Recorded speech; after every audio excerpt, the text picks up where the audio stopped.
ಅವರು ನಿಮಗಾಗಿ ಆಸನಗಳು ಖಾಲಿ ಇದ್ದಾವೆ, ತಾವೆಲ್ಲರೂ ಕೂಡ ಆಸನದಲ್ಲಿ ಕುಳಿತುಕೊಳ್ಬೇಕು ಅಂತೆಲ್ಲ ವಿನಂತಿ ಮಾಡ್ಕೊತಾ ಇದ್ದೇವೆ. ಪ್ರಥಮದಲ್ಲಿ ಬುದ್ಧ ಬಸವ ಅಂಬೇಡ್ಕರ್ ಅವರನ್ನ ಮನದಲ್ಲಿ ಸ್ಮರಿಸುತ್ತಾ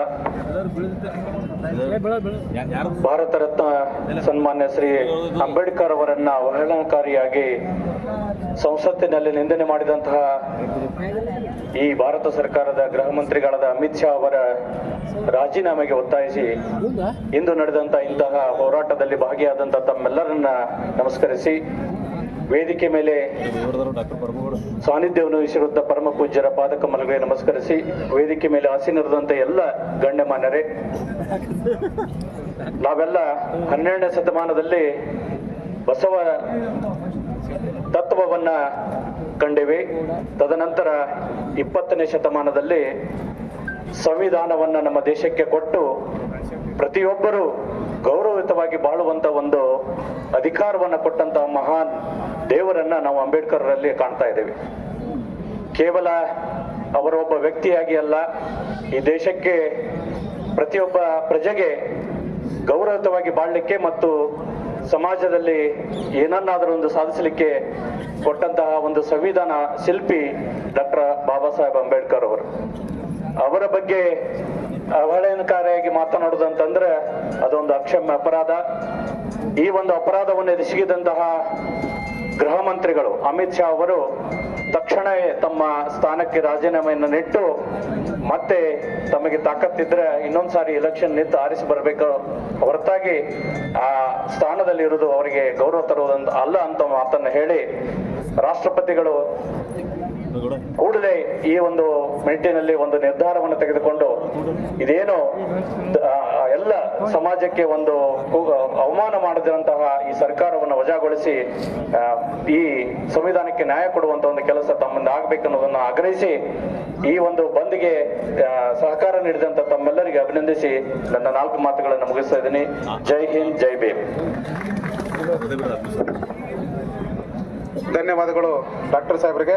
ಈಗ ಈ ವೇದಿಕೆಯನ್ನು ಉದ್ದೇಶಿಸಿ ಧ್ವನಿನೇ ಬರ್ತಾ ಇಲ್ಲ, ಬಿಸಿಲಿದೆ, ವಿಜಯಪುರ ಬಿಸಿಲು ಜಾಸ್ತಿ, ಬಿಸಿಲಲ್ಲಿ ಯಾಕೆ ಹೋರಾಟ ಮಾಡೋಣ? ಆ ಹೋರಾಟದ ಅಸ್ಮಿತೆಯನ್ನ ನಾವು ಉಳಿಸ್ಕೋಬೇಕಾದ್ರೆ ಈ ಬಿಸಿಲಲ್ಲಿಯೂ ಸಹ ಕುಂತುಕೊಳ್ಳೇಬೇಕಾಗತ್ತೆ. ಡಾಕ್ಟರ್ ಬಾಬಾ ಸಾಹೇಬ್ ಅಂಬೇಡ್ಕರ್ ಅವರು ಇವತ್ತು ಯಾಕೆ ಲೈಂಗಿಕ ಅಲ್ಪಸಂಖ್ಯಾತರಿಗೆ ಹೋರಾಟಕ್ಕೆ ಬಂದಿದ್ದಾರೆ? ಸೀರೆ ಹಾಕೊಂಡವ್ರು ಇದ್ದಾರೆ, ಜೋಗಪ್ಪಗಳು ಬಂದಿದ್ದಾರೆ, ವಿಚಿತ್ರ ಜನ, ಇವ್ರಿಗೆ ಏನ್ ಸಂಬಂಧ? ಅಂಬೇಡ್ಕರ್ ಈ ದೇಶದ ಪ್ರತಿ ಜೀವಿಗೂ ಬಾಬಾ ಸಾಹೇಬ್ರು ಸಂಬಂಧಪಟ್ಟಂತ ವ್ಯಕ್ತಿ ಇದ್ದಾರೆ. ಡಾಕ್ಟರ್ ಬಾಬಾ ಸಾಹೇಬ್ ಅಂಬೇಡ್ಕರ್ ಸಂವಿಧಾನ ಬರೆಯದೆ ಈ ಬ್ರಾಹ್ಮಣವಾದದ ಮನಸ್ಥಿತಿ ಇದ್ದಂತ, ಬ್ರಾಹ್ಮಣರಲ್ಲ, ಬ್ರಾಹ್ಮಣವಾದದ ಮನಸ್ಥಿತಿ ಇದ್ದಂತ ಜನರೇನಾದರೂ ಸಂವಿಧಾನವನ್ನ ಬರ್ದಿದ್ರೆ ಅಲ್ಲಿ ಜೆಂಡರ್ನು ಸಹ ಸ್ಪೆಸಿಫೈ ಮಾಡ್ತಿದ್ರು. ಗಂಡಸರು ಹೆಂಗಸರು, ಗಂಡಸರು ಹೀಗೆ ಇರ್ಬೇಕು, ಹೆಂಗಸರು ಹೀಗೆ ಇರ್ಬೇಕು ಅಂತ.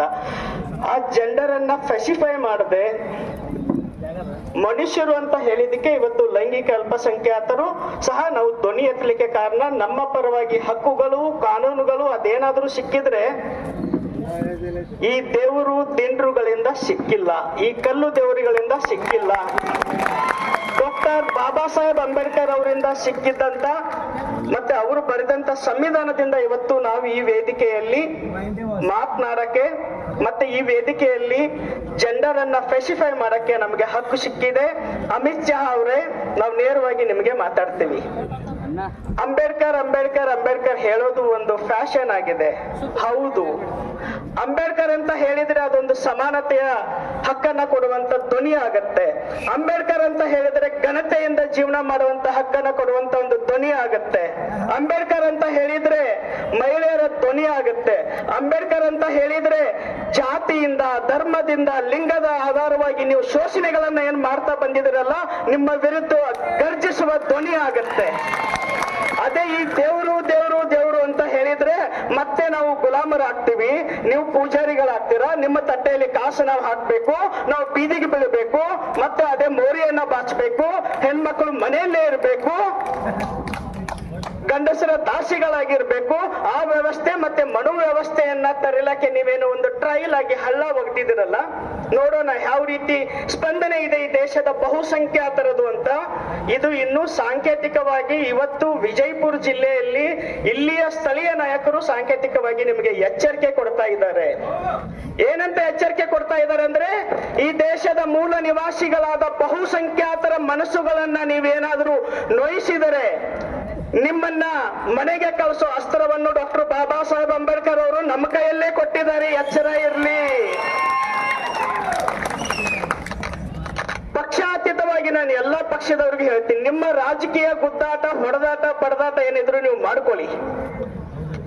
ಅದರಲ್ಲಿ ಏನಾದ್ರೂ ಅಂಬೇಡ್ಕರ್ ವಿಚಾರ ನೀವೇನಾದ್ರೂ ಎಳೆದು ತಂದ್ರೆ ಖಂಡಿತ ನಿಮ್ಮನ್ನ ಬರೋ ಚುನಾವಣೆಗಳಲ್ಲಿ ನಾವೆಲ್ಲ ಜಾಗೃತರಾಗಿದ್ದೀವಿ, ನಿಮ್ಮನ್ನ ಮನೆಗೆ ಕಳಿಸ್ತೀವಿ. ನಾನು ಆಕ್ಚುಲಿ ವಾಸ ಬೆಂಗಳೂರಲ್ಲಿ ಇರೋದು. ನಿನ್ನೆ ನಮ್ಮ ಇಲ್ಲಿ ಸಂಸದರು ಕಾಕಾಗ್ ವಯಸ್ಸು ಬಾಳ ಆಗೈತಿ.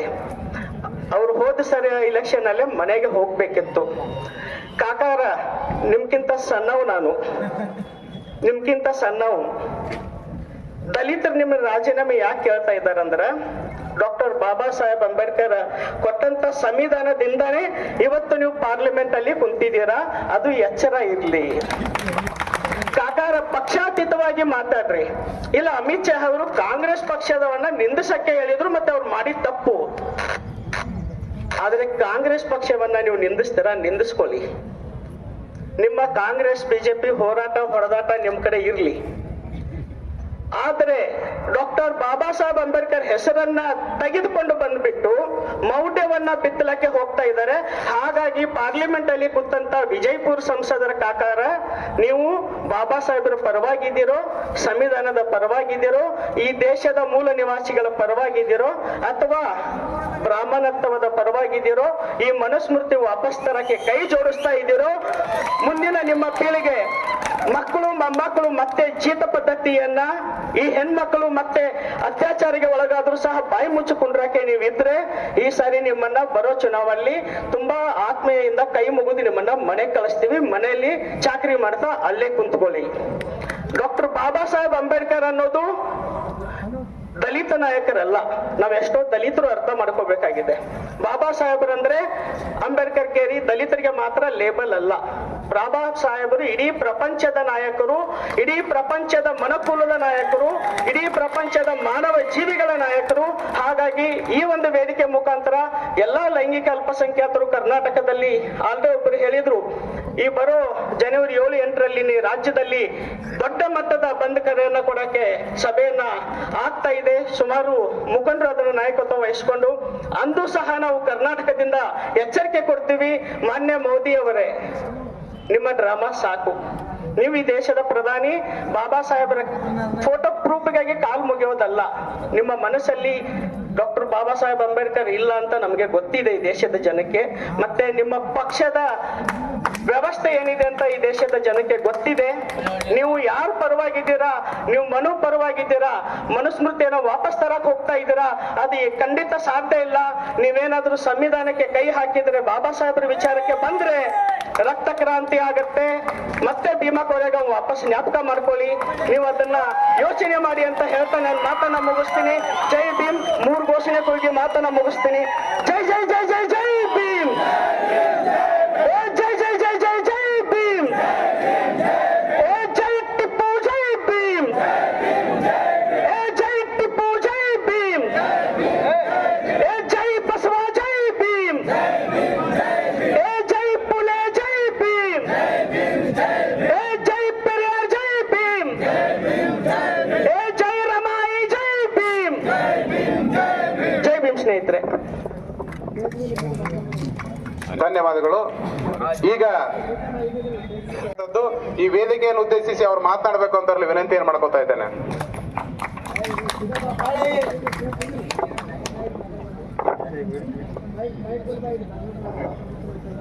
ಎಲ್ರಿಗೂ ಜೈ ಭೀಮ್. ಜೈ ಜೈ ಜೈ ಜೈ ಜೈ ಭೀಮ್. ಜೈ ಜೈ ಜೈ ಜೈ ಜೈ ಭೀಮ್. ಜೈ ಜೈ ಜೈ ಜೈ ಜೈ ಭೀಮ್. ಅಂಬೇಡ್ಕರ್ ಅಂಬೇಡ್ಕರ್ 100 ಬಾರಿ ಹೇಳುವೆವು. ಎಲ್ರಿಗೂ ಜೈ ಭೀಮ್. ನಾನೆಲ್ಲ ನೋಡಿ ಖುಷಿ ಆಗ್ತಾ ಇದೆ ಈ ಕಾರ್ಯಕ್ರಮಕ್ಕೆ. ಇವತ್ತು ನಾವೆಲ್ಲರೂ ಬಿಜಾಪುರ್ ಬಂದ್ ಕರೆನ ಕೊಟ್ಟಿದ್ದು ತುಂಬಾ ಯಶಸ್ವಿಯಾಗಿ ಇದನ್ನ ಗೊಳಿಸಿದೀವಿ. ಇಲ್ಲಿ ನಾವೆಲ್ಲರೂ ಹೆಣ್ಮಕ್ಳು ಬಂದಿದ್ದೀವಿ. ಇಲ್ಲಿ ನಾವು ಇಡೀ ಒಂದು ದಿನಾನು ಇದೇ ಬಿಸಿಲಲ್ಲಿ ಕೂಡ್ರಿ ಅಂದ್ರು ನಾವು ಸಿದ್ಧ ಇದ್ದೀವಿ. ಅಷ್ಟು ಋಣ ಇದೆ ನಮ್ಮ ಬಾಬಾ ಸಾಹೇಬರಿಗೆ ನಾವು ತೀರಿಸ್ಬೇಕಾಗಿರೋದು. ಯಾಕಂದ್ರೆ ನೀವ್ ಹೇಳಿದಾಗೆ ನಿಮ್ಮ ದೇವರುಗಳಿಗೆ ನಮ್ಮನ್ನ ಏನೂ ಮಾಡ್ಲಿಲ್ಲ. 4 ಗೋಡೆಯಿಂದ ಆಚೆಗೂ ಬಿಡ್ಲಾರ್ದ ಈ ನಿಮ್ಮ ದೇವರುಗಳು ನಮಗೆ ಬೇಕಾಗಿಲ್ಲ. ಚಿತೆಗೇರಿ ಗಂಡ ಸತ್ತಾನಂದ್ರೆ ಗಂಡನ ಜೊತೆ ಹೋಗಿ ಚಿತೆ ಏರನ್ನೋ ನಿಮ್ಮ ದೇವರುಗಳು ನಮಗೆ ಬೇಕಾಗಿಲ್ಲ. ನಮಗೆ ಹೇಳಿಕೊಟ್ಟಿರುವ ಬಾಬಾ ಸಾಹೇಬರು ಶಿಕ್ಷಣ, ಹೋರಾಟ, ಸಂಘಟನೆ ಇದು ಎಂದೆಂದಿಗೂ ಇದು ಸಾಧ್ಯ ಅಂತ ಹೇಳಿ ನಾನು ಈ ಮೂಲಕ ಹೇಳ್ತಾ ಇದ್ದೀನಿ. ಅಮಿತ್ ಶಾ ಅವರೇ, ನಿಮಗೆ ಮನುಷ್ಯತ್ವ ಅನ್ನೋದೇ ಇದ್ರೆ ನೀವು ಇವತ್ತೇ ರಾಜೀನಾಮೆ ಕೊಡಿ. ಇಷ್ಟೆಲ್ಲ ಬಾಬಾ ಸಾಹೇಬರಿಗೆ ಅವಹೇಳನಕಾರಿಯಾಗಿ ಮಾತನಾಡಿದ್ರೂ ಕೂಡ ನಿಮ್ಮ ರಾಜಕೀಯ ಸಲುವಾಗಿ ಒಬ್ಬ ವ್ಯಕ್ತಿಗೆ ಅವಮಾನ ಆಗ್ತಾ ಇದೆ ಅನ್ನೋದನ್ನು ನೋಡಿಕೊಂಡಿಯೂ ಕೂಡ ನಿಮ್ಮ ಪಕ್ಷದ ಸಲುವಾಗಿ ನಿಮ್ಮವರನ್ನು ನೀವು ಸಮರ್ಥಿಸಿಕೊಂಡು ಮಾತಾಡ್ತಾ ಇದ್ದೀರಲ್ಲ, ಪ್ರಧಾನ ಮಂತ್ರಿಗಳೇ, ನಿಮಗೆ ನಾಚಿಕೆ ಆಗಬೇಕು. ನಿಮಗೆ ನಾಚಿಕೆ ಆಗ್ಬೇಕು. ಯಾಕಂದ್ರೆ ಇಷ್ಟು ಕೂಗುಗಳು ಕೇಳ್ತಾ ಇದಾವೆ, ಇಷ್ಟು ದನಿಗಳು ಕೇಳ್ತಾ ಇದಾವೆ, ಆದ್ರೆ ನಿಮ್ಮ ಕಿವಿಗಳಿಗೆ ಕೇಳ್ತಾ ಇಲ್ಲ. ಯಾಕಂದ್ರೆ ನಿಮಗೆ ಯಾವತ್ತೂ ಕೇಳಿಸೋದಿಲ್ಲ. ಈ ವಿಷಯ ನಮಗೆ ಯಾವತ್ತೂ ಗೊತ್ತಾಗಿದೆ. ಯಾಕಂದ್ರೆ ಬೆತ್ತಲೆ ಬೇರೆಯವನಿಗೆ ಮಹಿಳೆಯರಿಗೆ ಮಾಡಿದ್ರು ನೀವು ಮೌನಿಯಾಗಿದ್ರಿ. ಆದ್ರೆ ನಿಮ್ಮ ಮಾತುಗಳು ನಮಗೆ ಕೇಳಿಸುತ್ತೆ. ಆದ್ರೆ ಯಾಕೆ ನಿಮಗಿದು ಈ ವಿಷಯನ ಗೊತ್ತಾಗ್ತಾ ಇಲ್ಲ? ಒಬ್ಬ ಕೂಲಿ ಕಾರ್ಮಿಕ ಹೆಣ್ಮಕ್ಳಿಗೆ ಗೊತ್ತಾಗ್ತಾ ಇದೆ, ಬರೀ ಹೆಣ್ಮಕ್ಳಿಗೆ ಗೊತ್ತಾಗ್ತಾ ಇದೆ ಬಾಬಾ ಸಾಹೇಬ್ರು ಯಾರು ಅನ್ನೋದನ್ನ.